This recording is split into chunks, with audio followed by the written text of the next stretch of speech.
Welcome back to Excel Geeks.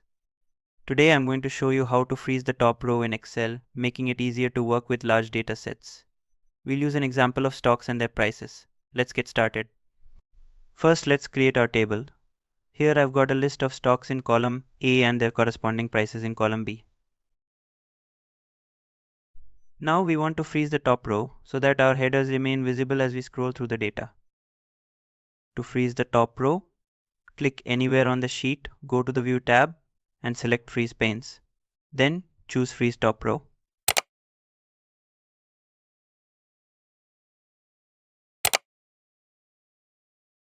Now when you scroll down, the top row stays in place, keeping our headers visible. As you can see, the top row with our headers remains visible, making it much easier to keep track of our data. That's it for today's quick tutorial on freezing the top row in Excel. I hope you found this tip helpful.